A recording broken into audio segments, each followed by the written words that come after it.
빌립보서 3장 17절부터 4장 1절까지 말씀을 통해서 신앙생활의 매뉴얼이라는 제목으로 말씀 함께 나누겠습니다. 오래전에 냉동실 문을 열다가 문 앞에 걸쳐 있던 멸치통을 떨어뜨렸습니다. 멸치통이 떨어지면서 거실 바닥은 온통 멸치로 뒤덮였고 집안에 퍼진 비린내는 수산시장을 방불케 했습니다. 멸치가 큰 놈이면 주워 담기가 쉬웠을 텐데 작은 멸치이다 보니 일일이 손으로 주워 담기가 힘들었습니다. 그래서 몇 개 줍다가 포기하고 진공 청소기를 가져다가 빨아들였습니다. 멸치가 순식간에 사라져 버렸습니다. 그런데 문제는 다음 날에 일어났습니다. 진공 청소기를 돌리며 청소하고 있는데 청소기 뒤쪽 통풍구로 비린내가 풍겨 나왔습니다. 그리고 청소기가 고장났는지 청소기는 바닥의 먼지를 조금도 흡입하지 못했습니다. 전날 사건으로 인해 먼지팩에 멸치가 가득 차서 그런가 싶어서 뚜껑을 열어보았습니다. 그런데 놀랍게도 먼지팩에 가득 차 있어야 할 멸치들이 보이지 않았습니다.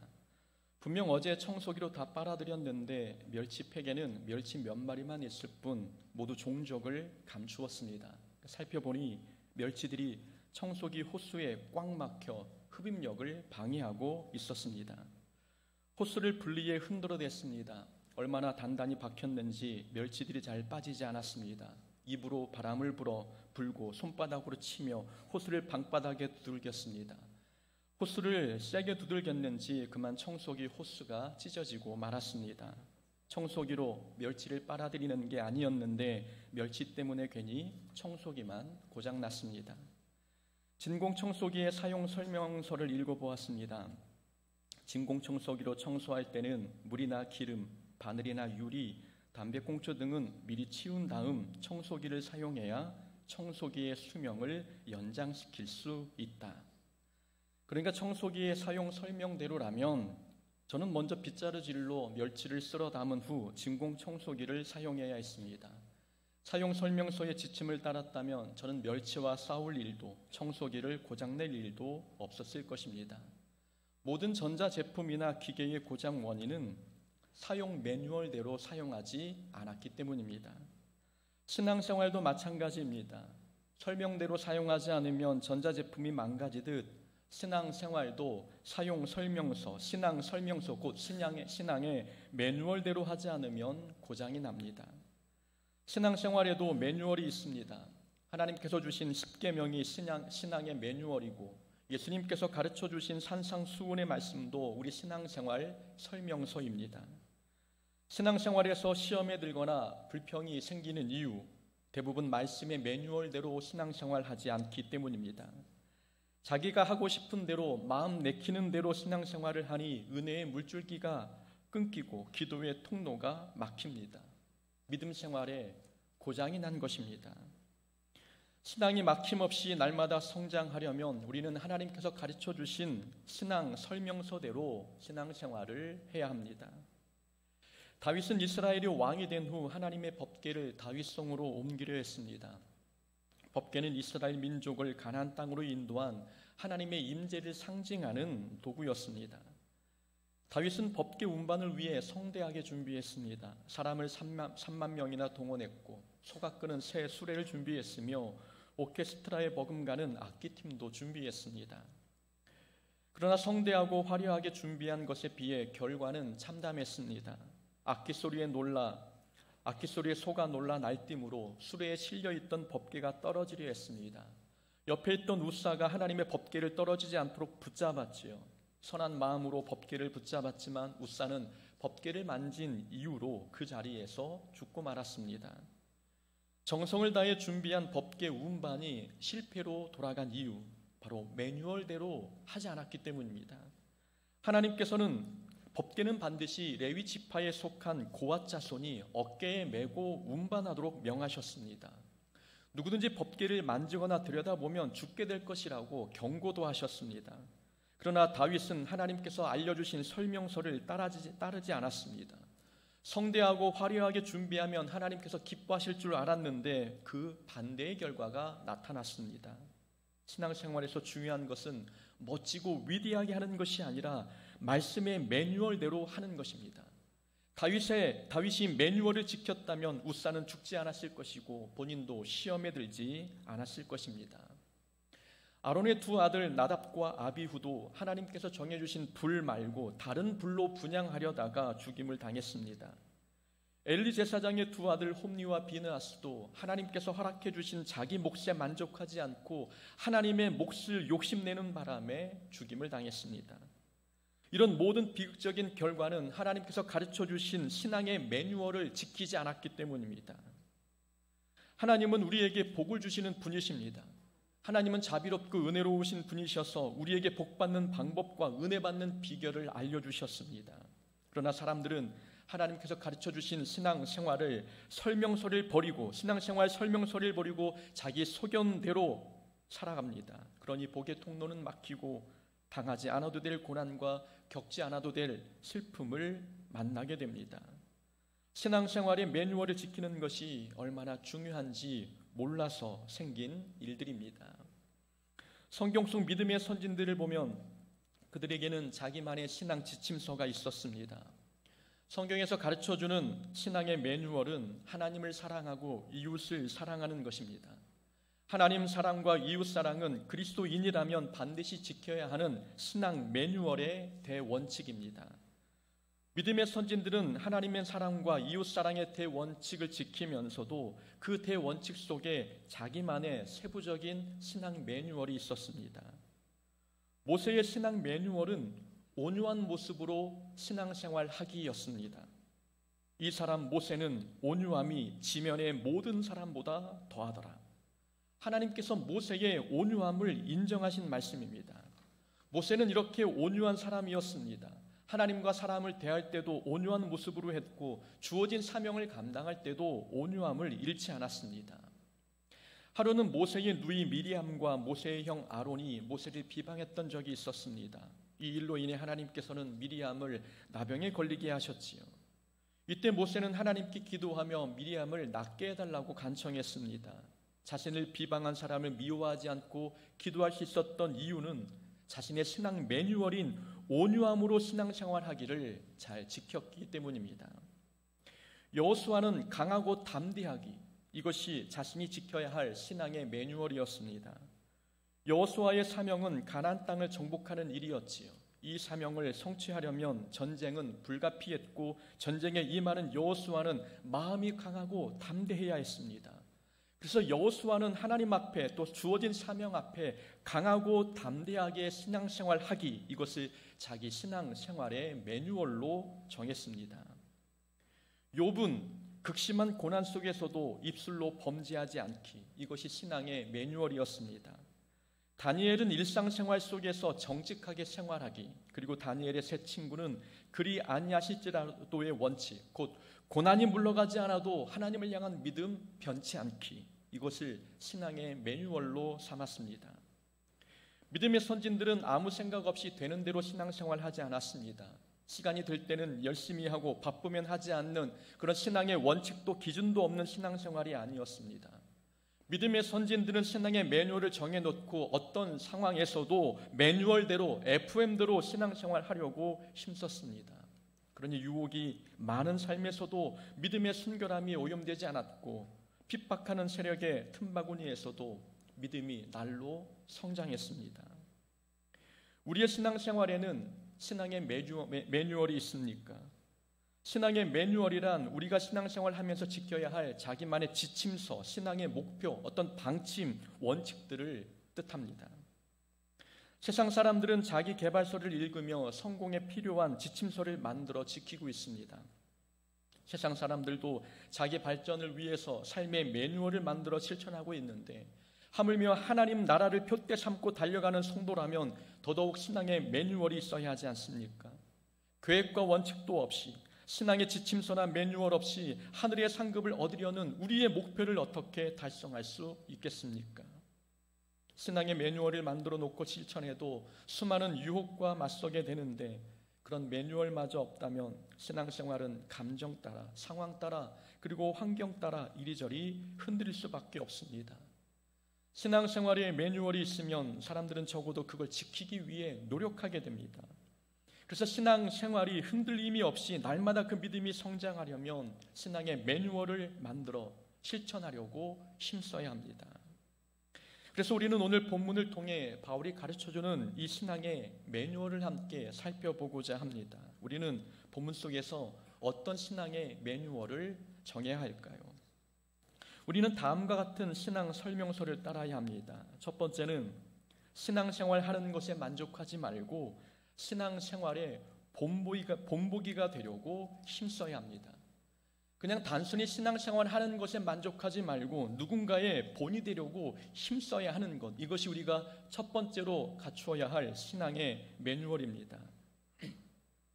신앙생활이 고장나지 않고 잘 작동하려면 먼저 우리는 누군가의 본이 되는 삶을 살아야 합니다. 신앙의 본보기가 되자는 말씀은 우리가 다른 사람들에게 신앙의 모범이 되어보자는 말씀입니다. 바울은 빌립보 교인들에게 나를 본받으라라고 말했습니다. 나를 본받으라. 이 말은 바울이 자기의 위대함이나 잘남을 자랑한 것이 아닙니다. 바울은 자기 자신도 아직 완성된 신앙인이 아니라고 생각했습니다. 자신도 아직 완성된 신앙인이 아니지만 자신을 본받으라고 한 것은 표대를 향해 달려가고 있는 자신의 노력을 본받으라는 뜻입니다. 그리스도를 얻기 위해 육체의 모든 자랑거리를 배설물로 여겼던 모습, 또 땅에 속한 것보다 하늘의 상급을 사모하는 신앙, 감옥 안에서도 기쁨을 잃지 않았던 믿음, 이런 걸 본받으라고 가르치는 것입니다. 나를 본받으라, 이 말만 보더라도 바울이 얼마나 신앙의 본이 되려고 힘썼는지 알 수 있습니다. 바울은 복음을 입으로만 전한 자가 아니라 삶으로 보여주려고 힘쓴 일꾼이었습니다.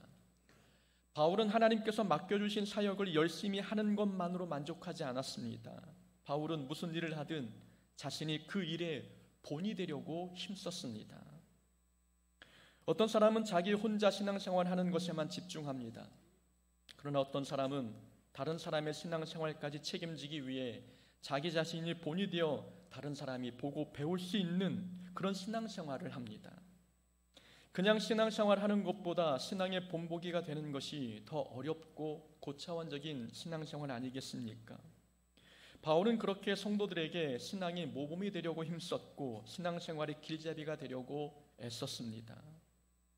바울의 믿음이 날마다 성장할 수 있었던 것, 단순히 신앙생활만 잘해서가 아니라 다른 사람의 본이 되기 위해 날마다 성장하기 위해 힘썼기 때문입니다. 저희 아버지는 가족이 모여 식사할 때에는 항상 아버지께서 식사기도를 하십니다. 어릴 때 아버지의 식사기도를 통해 식사기도는 어떻게 해야 하는지 배웠습니다. 그래서 저도 자녀들이 다 모여 식사할 때에는 제가 대표기도를 합니다. 그냥 각자 기도하고 밥을 먹을 수 있지만 식사기도를 가르쳐야 하니까 제가 하는 겁니다. 자녀의 신앙까지 신경 쓰기 위해 본을 보이는 것이지요. 군대에서도 저는 술을 마시지 않았습니다. 그 당시에는 목사가 되려는 마음도 없었는데 말이지요. 이유는 목사 아들이 술을 마시면 신앙의 순결을 지키기 위해 노력하는 다른 누군가가 피해를 보기 때문입니다. 목사 아들도 마시는데 너는 왜 안 마셔? 너가 뭐라고 안 마셔? 이런 공격을 받으면 그 사람은 신앙을 지키기 어렵습니다. 그 당시에는 목사 아들이라는 위치는 자이든 타이든 신앙의 기준이 되는 자리였습니다. 그래서 목사 아들은 자기 신앙생활만 잘해서는 안 되었습니다. 때로는 다른 사람의 신앙까지 보호하고 책임져야 하는 조심스러운 위치에 있었습니다. 부담도 되었지만 그러면서 믿음이 자라나는 것입니다. 신앙생활, 나 혼자 생각하고 내 신앙생활만 잘하면 편합니다.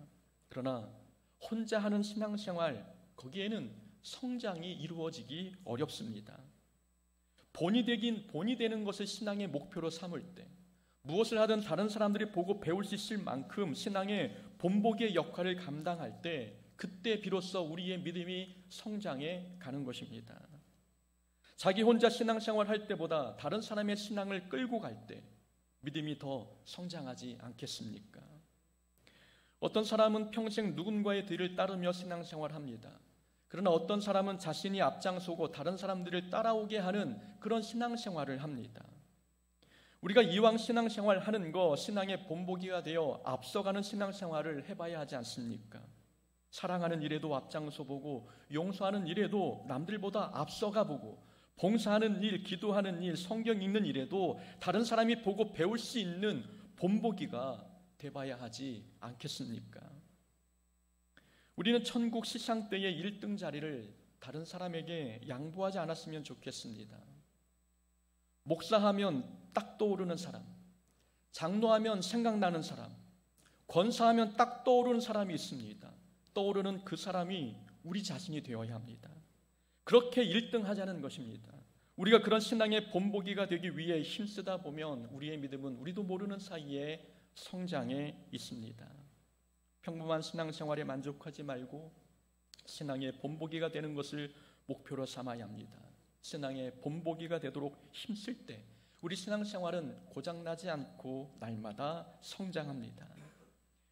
두 번째 신앙생활의 매뉴얼입니다. 신앙생활을 독학으로 배우지 말고 신앙의 멘토를 정해 따라가야 합니다. 신앙생활은 혼자 독학으로 배우기 어렵습니다. 신앙은 이론적이기보다는 실천적이고 영적인 것이기에 누가 보여주고 가르쳐주지 않으면 배우기 어렵습니다. 그래서 신앙생활에서는 멘토가 있어야 합니다. 신앙생활에서 신앙의 본보기가 되어주는 것도 중요하지만 신앙의 멘토를 바르게 정하는 것도 중요합니다.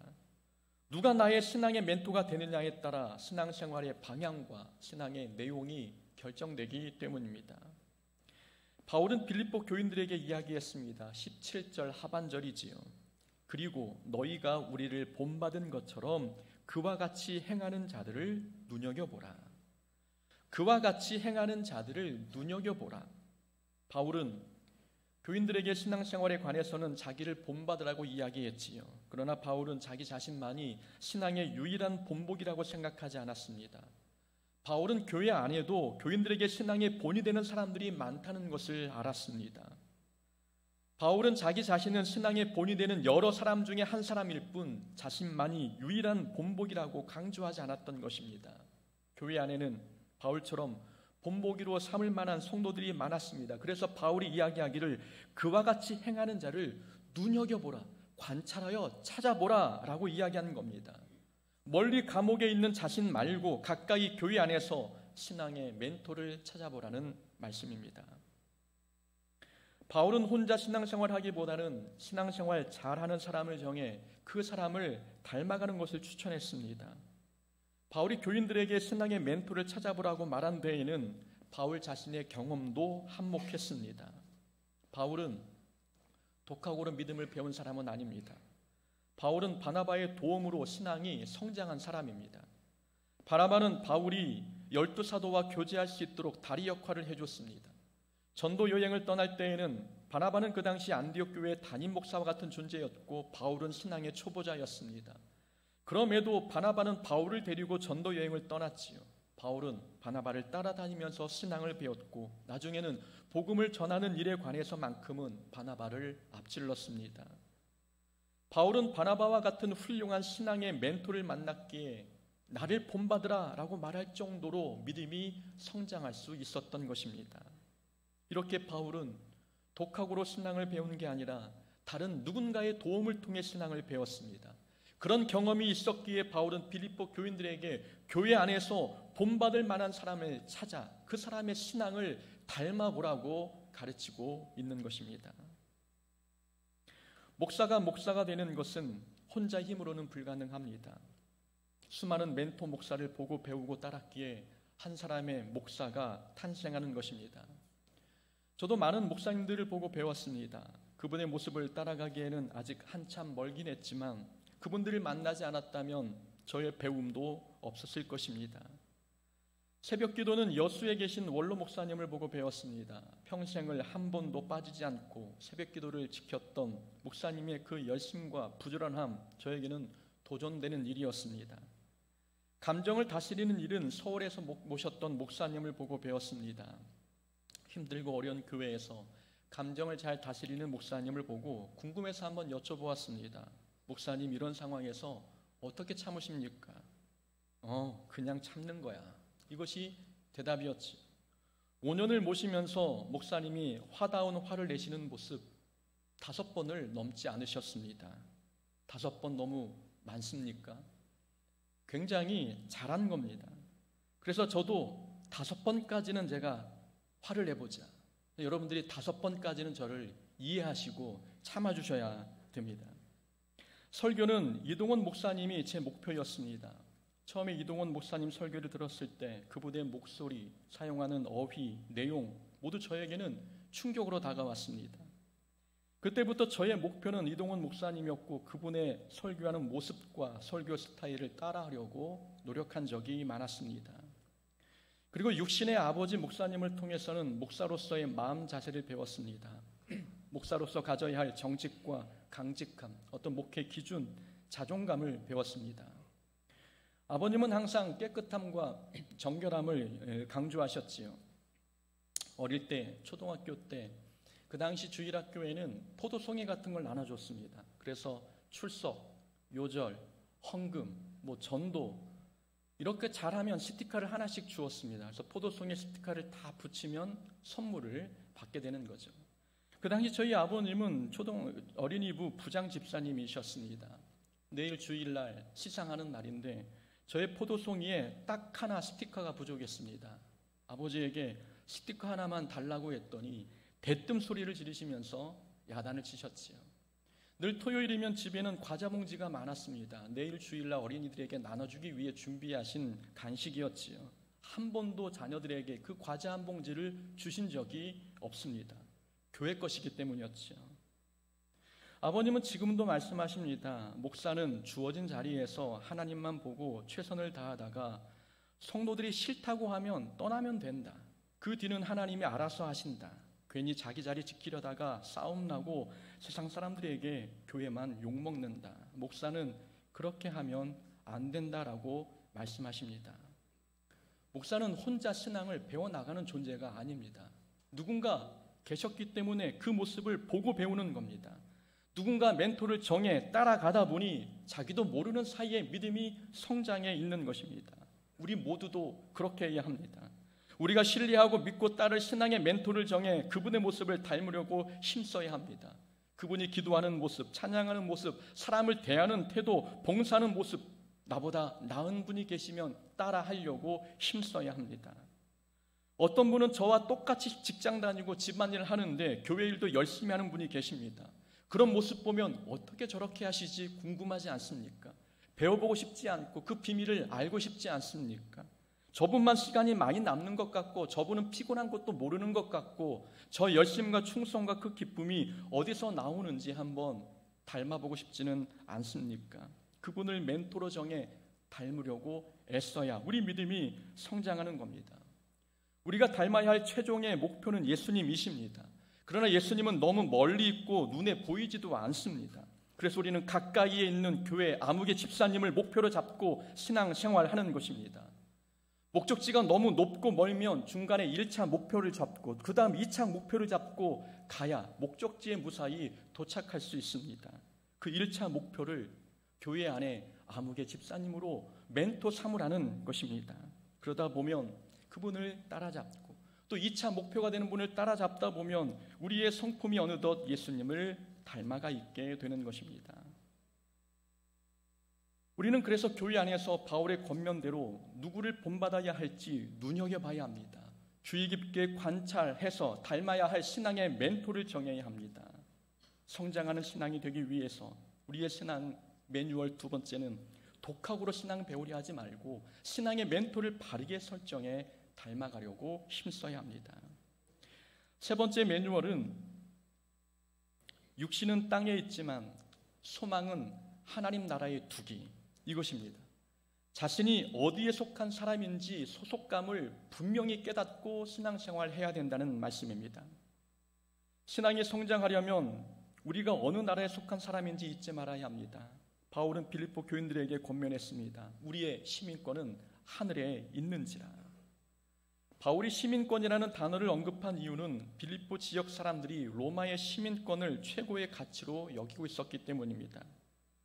빌립보 지역은 로마의 식민지였지만 정치, 군사, 지리적 요건 때문에 로마 시민권이 주어졌습니다. 빌립보 지역은 로마시의 축소판과 같았고 그로 인해 주민들은 로마 시민권자가 된 것에 대하여 큰 자부심이 있었습니다. 바울은 세상 사람들의 그런 모습을 보고 교인들에게 가르치는 것입니다. 우리의 시민권은 하나님 나라에 있다라고 말씀하는 거죠. 시민권이 하늘에 있다는 말씀은 두 가지 의미가 내포되어 있습니다. 하나는 하늘에 속한 것을 자랑하며 살아라 라는 의미가 있고, 또 하나는 하나님 나라의 도덕 기준을 삶의 지표로 삼고 따르라는 말씀입니다. 빌립보 지역 주민들은 로마 시민권과 또 로마에 얻는 혜택을 자랑했습니다. 그런 모습 보며 바울은 이야기하는 겁니다. 이 땅에 로마의 시민권을 가진 것도 자랑하는데 하나님 나라의 시민권을 갖는 그리스도인들이 하나님 나라에 속한 영적인 것을 당연히 자랑해야 되지 않는가라고 우리에게 말씀하는 겁니다. 바울은 그리스도를 얻기 위해 자신의 육체적 스펙을 배설물로 여겼습니다. 이유는 육체의 자랑거리는 하나님 나라에서 자랑거리가 아니었기 때문입니다.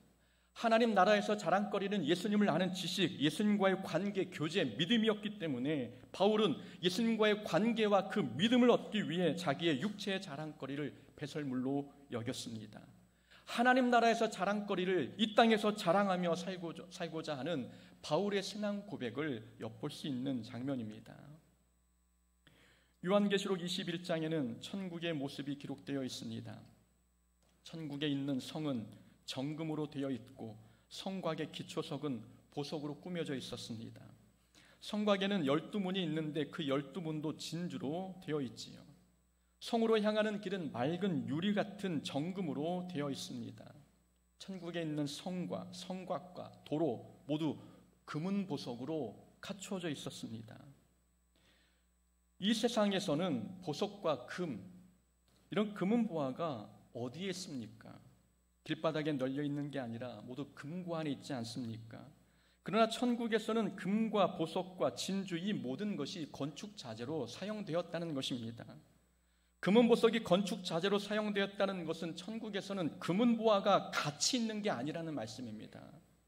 이 땅에서 사람들은 금은 보화, 진주를 가치 있게 여기며 소중하게 다루지만 하나님 나라에서는 그런 것은 돌에 굴러다니는 돌처럼 가치 없는 것임을 우리에게 보여주고 있는 것입니다.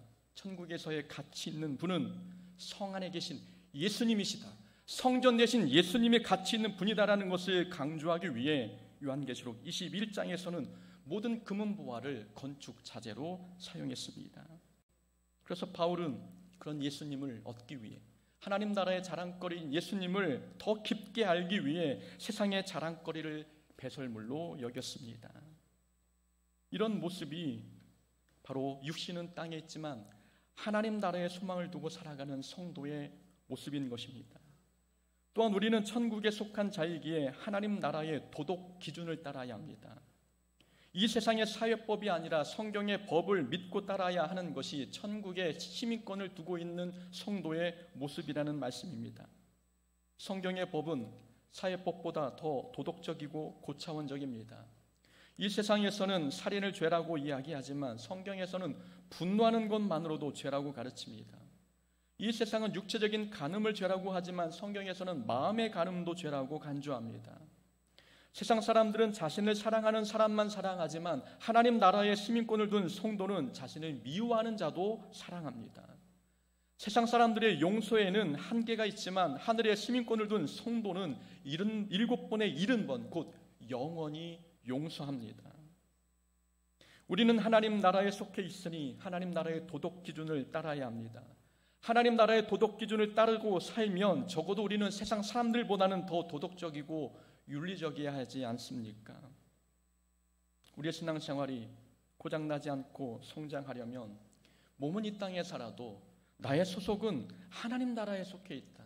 이 믿음의 생각을 가지고 신앙생활해야 합니다. 그래야 이 땅의 수많은 유혹의 거리에 마음 뺏기지 않고 그 마음 하나님 나라에 둘 수 있게 되는 것입니다.